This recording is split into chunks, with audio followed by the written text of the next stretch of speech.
Yeah. Now, Jonathan, be honest. Are you getting into the supply chain stuff because of work, or are you tracking transformer purchases?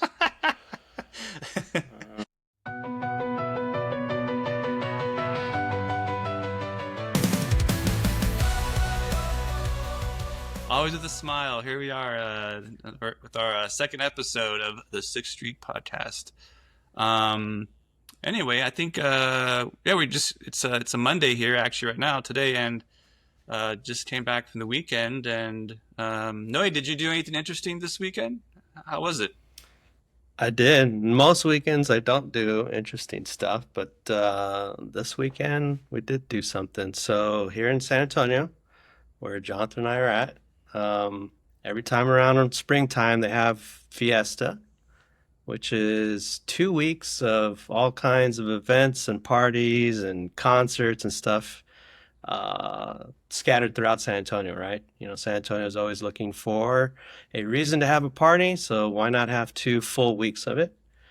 Oh yeah. And one of the events that they have is called the Fiesta Pooch Parade, which is kind of like a fundraiser for like therapy animals, therapy dogs, if I'm not mistaken. And my wife and I, we've actually done that several times, although we stopped around COVID and haven't been back. But prior to that, we'd go every year. So you can dress up, you can dress your dog up. Some people create little dog floats and you kind of walk around Alamo Heights, which is a really nice neighborhood here in San Antonio. You know, they have, you know, best costume contest and all that. And we decided to take one of our dogs over to that this year. So we did that Saturday morning. 5 miles of walking, according to my watch over here. 5 miles, lots of walking, but it was a lot of fun. You know, it was good to get out. You know, do something a little bit out of the ordinary. So I liked it. It was a lot of fun. Although I will say, when I got back, I was pretty tired from the whole week and doing that. I'm not a napper, but I took a nap that Saturday afternoon. Oh, Yeah, I yeah. love naps. I All right. am a napper. I don't do it often, but man, I crashed. I crashed Oh Saturday. wow. Yeah. How about you, Jonathan? What'd you do? Well, before I go into what I did, I was gonna say I think I went to one of these pooch parades once with my kids like years ago just to check it out. And do do sometimes the dogs like do people dress up the dogs in outfits and stuff like that? Or am I? Yeah. So no, I do. Yeah, we Oh, didn't. okay. You know, it was a last minute thing for us, so you know, we just kind of went. But yeah, some people go all out for this stuff. Yeah. Oh wow. Yeah, that's awesome. Well, for me, it was mainly a restful weekend. I had a friend of mine who's works in the Salesforce ecosystem, who's Art, who's moving to Mexico. So he was having a little party, so went to see him off. So other than that, yeah, the rest of the weekend was pretty relaxing. Awesome. Nice. Yeah. Well, people may be wondering what's the topic for today. Topic for today is what's on everyone's minds: tariffs. Good old tariffs. I think when we dive into this subject, we'll try to just talk more like, I think our goal with this podcast is kind of talk about the intersections of business and economics and technology, right? And don't plan to any to get don't plan to go into any politics. So it's more about like, what are people doing? How are they adapting? And so yeah, it's interesting times. There's tariffs for, between the U.S. and a lot of different countries. The big one is right.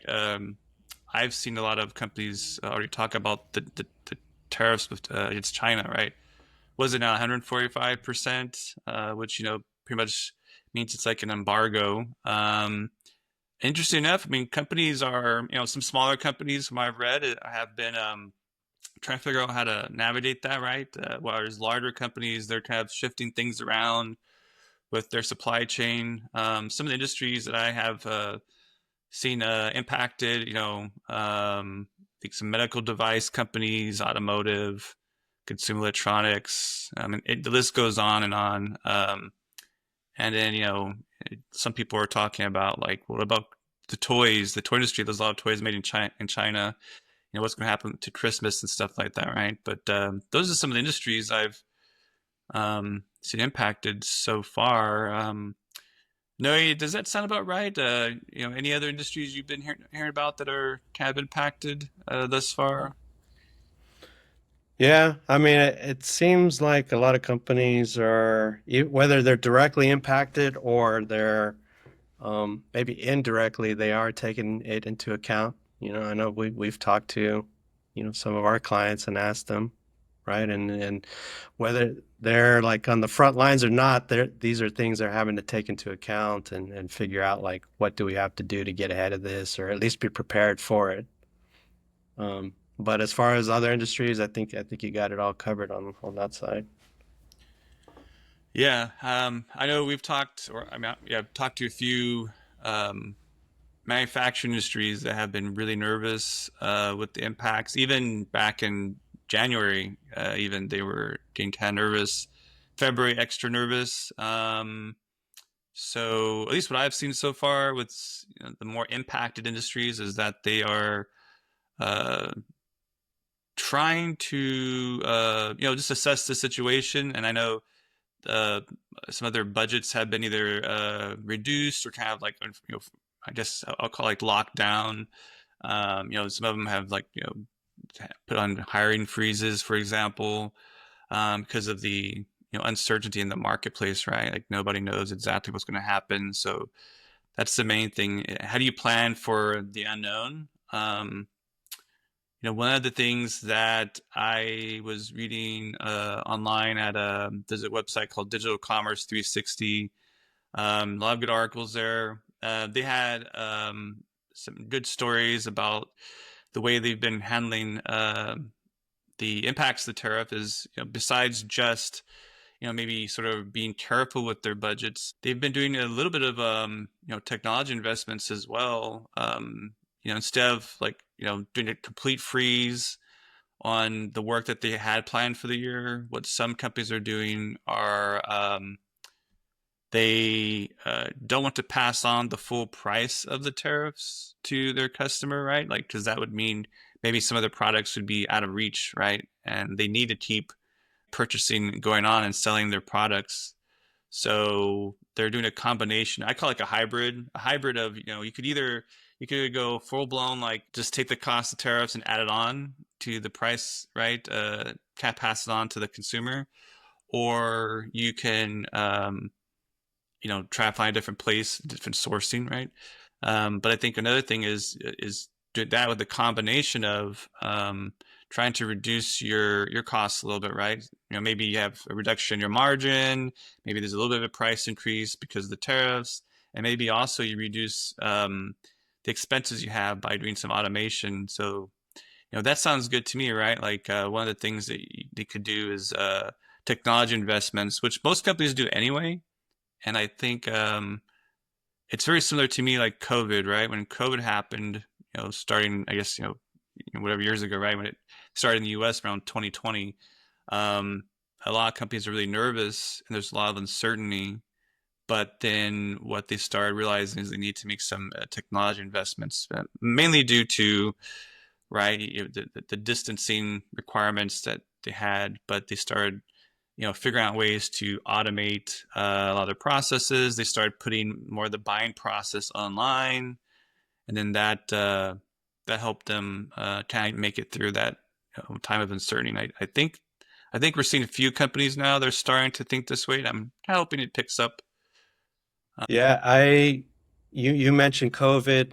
I think my brain kind of similar situation kind of goes towards recessions as well. When it's the status quo, sometimes you can get a little too comfortable with how things are going, and then when you're in a situation that's not the status quo, it's a little uncomfortable. Tariffs, COVID, recession. That's an opportunity for you to reevaluate and get creative and see if there's some things that you change and kind of differentiate yourself from your competitors. And this might be that type of situation here. You may have to reevaluate, how business is done, how you interact with your customers, um, back office operations.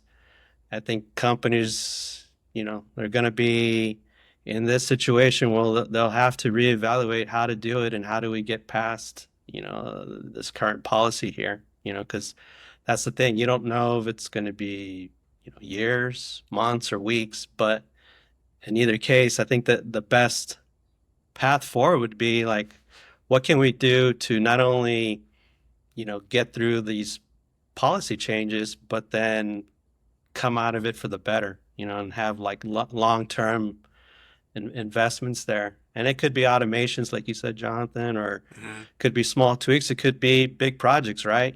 Depending on, the resources a company has and what they're willing to do in these situations. But it's kind of weird, it's it feels very chaotic at first, but then a lot of times people start seeing those opportunities and they kind of race towards it. So maybe we'll see that in this situation. Yeah, I think, um, I mean, I'm going to sort of guess what will happen the rest this year, but it's hard to predict, right? But similar to COVID, when there's a lot of uncertainty, I remember at that time, but no, you might remember we had some projects in flight, and there was some talk about stopping all the projects and freezing. But then, luckily, what happened after there was some discussion, and we didn't have that happen. Um, and thank goodness, because that had been actually a really great time for companies to actually change a lot of how their systems ran. And I think, fast forward a few years, they're actually better for it. Sometimes these times of uncertainty are like a catalyst for companies that maybe they were going to do some investments, but they sort of pushed them down the road. Maybe it wasn't very important this year, but then all of a sudden, right, it becomes really important. So I'm sort of thinking that, when we start seeing some companies making a few changes and the word gets around that that's what they're doing, that they're starting to reinvest in technology. And when I say technology, I mean like we're at a good time. Like there's automation, which we've always had, right? But there's also AI, which, whatever you think about AI, there is an existence of a level of AI that can be useful, right? And I think like when code happened, I remember telling certain people, wow, like, can you imagine if this happened and we did not have all this, like Google Meet and Zoom meetings and stuff, Mm. like that would have been a really tough time. But because the technology was like it was almost ready for this point where we could work from home or whatever, right? Do distance practice distancing from people. It sort of worked out really well. And last year people were worried about well, AI is coming. What are we going to do? We're going to lose our jobs, whatever. Which I don't think that's the case, but part of me feels like, well, right now there's a lot of this uncertainty. And last year, because of like inflation and everything, and also AI being very new, a lot of companies I talked to just weren't quite sure if they should try it out or how far to go, dip their toes into that. And I know right now several companies are still toying around with it, but to me, I feel like this might be a similar situation. Whereas, well, now we have to, go even further with automation. Maybe AI might be one of those things, not the only thing, but one of those things that could help. Like it's like the right technology at the right time is what I'm trying to say. Yeah, yeah. Have to get creative. Start looking for those areas where, you got to try it, see if it works, tweak it. Uh, Even if you try it and fail, you're going to learn something from that. And then you may see, like, okay, it doesn't work for this, but now I know where to apply it. I think there's going to be a lot of that going on. Yeah, and um, hard times brings about I think innovation and actually when all this information about you know all these changes with the tariffs came up, even here we created an app to work with tariff management on the Salesforce platform. That's my plug. Wink, wink. um, that's something we have. So and I know that was pretty fun to put together, and I'm actually interested to see where it goes because I don't think I don't think it's going to go anytime soon. I feel like the tariffs and the idea of them, it's going to be this ongoing thing, you know, for at least a few years. At least that's my guess on it all. So Hmm. uh, this year is the year to start trying to plan for that uncertainty. Yeah. Yeah, I think accounting for it correctly is going to be the name of the game there, right? Because I mean, if you look at the headlines, I mean, things are changing pretty rapidly. So I think you have a couple choices, especially like if you're in e-commerce, if you're dealing with selling products or services or whatever, you're gonna want to start tracking those tariffs separately, right? Because who knows, next week it could change again. So, from a data management perspective, I'd say have your base price, kind of keep that as it always is, and then have separate line items. And in this case, maybe it's a separate line item for tariffs. So that way, if it's X today, you can put that X in. If it changes to Y tomorrow, you can put that Y in. But you're not messing with the core, the base price there. And whether you want to show that to customers or not, that's a whole other story. Yeah, that's an individual company to make that decision. But internally, right? Internally, I think for reporting to see what's happened in the past for your products and prices, I think it's going to be important to keep that separate. And that kind Hmm. of goes back to whether you do it yourself or we do have an app like Jonathan mentioned that will cover that base there for you. Yeah, yeah, yeah. That's one of the things the app does. Is it, like you said, if the company wants to, it can make it a separate line item on like the checkout. So that way it's like you said separate from your standard process. And if you, however you want that to be displayed, it's customizable. So like you said, it's a business decision. Some people may not want it to be called out, others may, but at least internally, right? You're like, I think what you're saying is internally you're keeping track of that separately. Yeah, exactly. For Yeah. reporting purposes, you don't want to see your base price jumping around, and so like let's keep the data clean because I think that'll make your life a lot easier going forward if it's cleaned up and separated.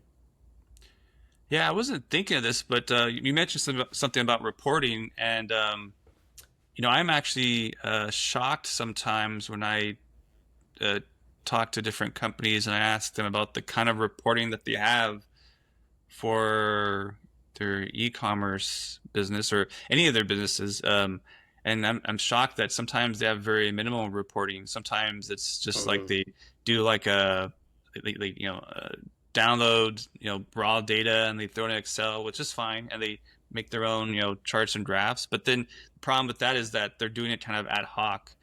And I know you've been doing this, Noe, like trying to push people to, hey, like, there's certain, right, sort of KPIs or certain metrics you need to keep track of, which every business should, right? But in this time with the tariffs and trying to see how things are changing and being able to make informed decisions on data, I think it's going to be even more important if companies haven't like you know, decide to like invest in like some actual like great reports that they can see like almost real time, if not real time, right? Like something like Tableau, for example, whatever, right?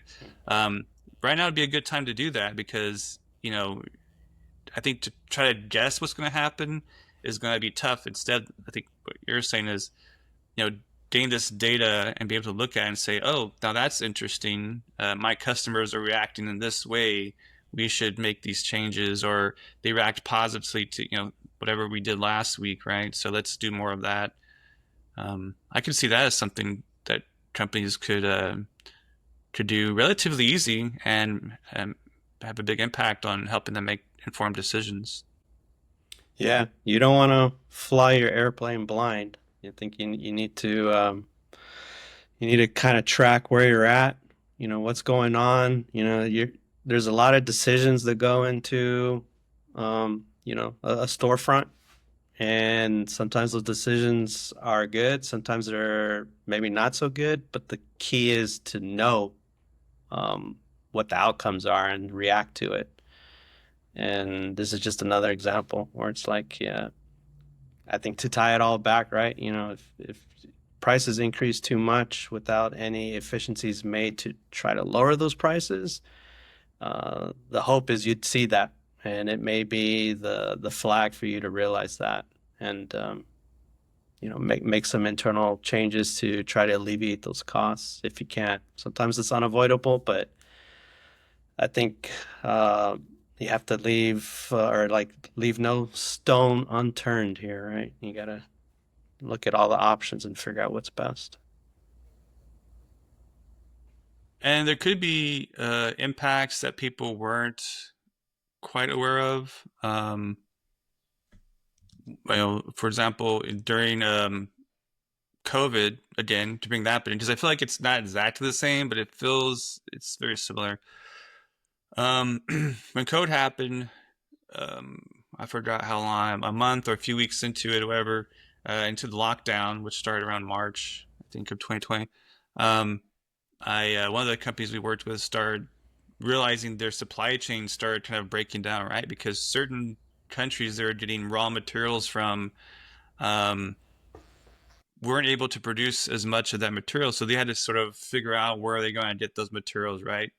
Um, and then on top of that, it's not just it's not easy, right? It's not easy to just say, "Oh, we were doing it from this country, now I'm doing it from this other country." There's a whole process to do that, and then your systems are set up in such a way to like, you know, probably work with the other countries, right? So like your supply chain, you can't just not always just change it really rapidly. It takes time. So I know that particular company that I'm thinking of, they made some changes back then to be more robust with their supply chain. I'm going to imagine that that's going to be less of an issue with them this time around because they've kind of updated their systems to be more flexible. But there's this. I'm going to kind of do a shout out. There's this channel on YouTube I found that's really interesting. It's called "What's Going On." Sorry, what's going on with shipping? Um, I think the channel ID is like WGOW shipping. Um, and for those who are really interested in like the supply chain, uh, I guess reactions, I guess, right, and how it cascades from all these tariff changes. It's a good site to go to. They pull up or a good channel to go to. They pull up information. They go over it. I was like looking one of the they particularly look at the shipping from the ports, right? So like there's from the West Coast and East Coast. Also, there's some that come through like the Gulf of Mexico, right, to Texas, and they actually go through, pull up charts and graphs and show the different shipping containers, and they have reporting there. Some of them they get from this website. Not all of the reporting from this website, but one of the websites is portwatch.imf.org. It's like I think it's a free version, so whoever's watching this channel, they could go out there and have run some reports um, if you're into that. But that kind of gives you an idea of like what's happening, from a perspective of data. So back to the reporting idea, if you wanted to kind of go see how your supply chain's being impacted or how it's going to be impacted, that's something that you could like look at, I think. But definitely a really interesting YouTube channel. Yeah. Now, Jonathan, be honest, are you getting into the supply chain stuff because of work, or are you tracking transformer purchases? Uh, I don't know. Yeah, yeah. I guess you can kind of see. I'm one of my hobbies. I have two big hobbies: is bonsai, and the other one is transformer collectibles. So yeah, Mhm. yeah.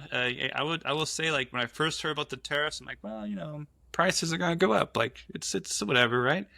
And then all of a sudden, when people start realizing that these things are mainly made out of like China, and that right, then everyone started panicking, right? So yeah, I kind of have been watching that because now you want to make sure to buy things at the right time. You don't want to buy things like I might have put in some orders recently that to get ahead of the tariffs being charged, and then maybe I'll Mhm. wait till the next round changes. Just saying. Yep, yep. I'm totally busted. No, you got me. You're you became a supply chain expert to track your Hasbro pre-orders. Yeah, I know. It's the funny things that make you start paying attention to how the world works. Yeah. Um, Uh, it's and on. being an adult, as a kid, you just want your toy. As an adult, you're like, oh, I got to start tracking supply chain stuff here. Man, that is so true. I didn't think about that. Yeah, as a kid, it's like, yeah, yeah, maybe I'm gonna get two figures this year instead of 30, right? But like now I have to track the supply chain. I'm like, is that ship, that shipping container leaving China? Like, when's it gonna arrive? And Yeah. yeah, I've learned so much now about how that works and how like when the ships come in, and I guess there's a certain date that if it comes in, you can like let it sit there for a while before you like I guess take the products off the containers.